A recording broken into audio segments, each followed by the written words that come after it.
Brought to you by King Soybean Oil. King soybean oil है स्वाद, सेहत और आपके बजट का किंग, मतलब फायदों का किंग। ईरान इजराइल के बीच चल रहे संघर्ष को तो विराम मिल गया, लेकिन इन सबके बीच लगातार दावे अब भी किए जा रहे हैं। सबसे बड़ा दावा तो खुद यूएस कर रहा है। राष्ट्रपति ट्रंप ने कहा है कि अमेरिका ने ईरान की 3 न्यूक्लियर साइट्स पर हमला किया है और मिस्टर प्रेसिडेंट ने एक नहीं कई बार ये कहा है कि हमला इतना जोरदार था कि तीनों साइट्स ध्वस्त हो गई और उन्होंने ईरान के परमाणु कार्यक्रम को कई साल पीछे धकेल दिया है।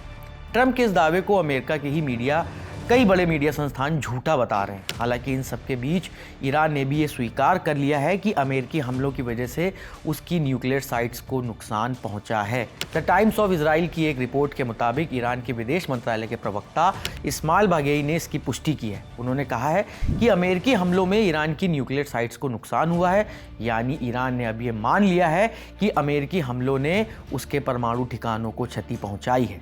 लेकिन ये नुकसान कितना बड़ा हुआ है, इसे लेकर इस्माइल बाघेई ने कोई भी टिप्पणी नहीं की है। लेकिन मौजूदा समय में ईरान का ये कबूलनामा इस वजह से भी अहम हो जाता है क्योंकि 22 जून को अमेरिकी हमलों के तुरंत बाद ईरानी संसद के अध्यक्ष के सलाहकार मेहदी मोहम्मदी ने दावा किया था कि अमेरिकी हमलों में उनके परमाणु केंद्रों को कोई खास नुकसान नहीं हुआ है। जबकि अमेरिका की खुफिया एजेंसी CIA के निदेशक जॉन रेडक्लिफ का ये कहना है कि यूएस की टारगेट स्ट्राइक से ईरान के परमाणु कार्यक्रम को गंभीर नुकसान पहुंचा है और इसके पुनर्निर्माण में ईरान को कई साल लग जाएंगे। CIA का ये भी कहना है कि वो लगातार ऐसी खुफिया जानकारी जुटा रही है। हालांकि इन सबके बीच पेंटागन में एक प्रेस कॉन्फ्रेंस भी होने वाली है। अमेरिकी राष्ट्रपति डोनाल्ड ट्रंप ने 26 जून की सुबह ट्रुथ पर एक पोस्ट डाला जिसमें उन्होंने बताया कि डिफेंस सेक्रेटरी पीट हेग्सेथ आर्मी ऑफिशियल्स के साथ सुबह 8 बजे एक प्रेस कॉन्फ्रेंस करेंगे जिसमें अमेरिकी पायलट्स ने किस तरह से ईरान में जाकर हमला किया ये समझाया जाएगा।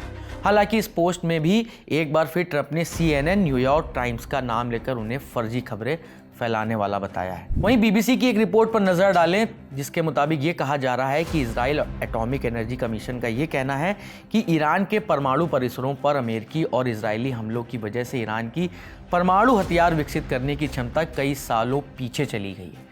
एजेंसी ने यह भी कहा है कि अगर ईरान की परमाणु सामग्री तक पहुंच नहीं होती है तो ये उपलब्धि अनिश्चित काल तक जारी रह सकती है। इन सबके बीच अमेरिकी राष्ट्रपति ट्रंप ने ईरान की तारीफ भी की है।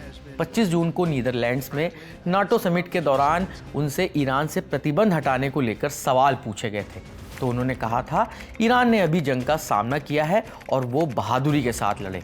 अगर वो तेल बेचना चाहते हैं तो वो तेल बेच सकते हैं, उन्हें देश को दोबारा खड़ा करने के लिए पैसे चाहिए। इस खबर में अभी इतना ही।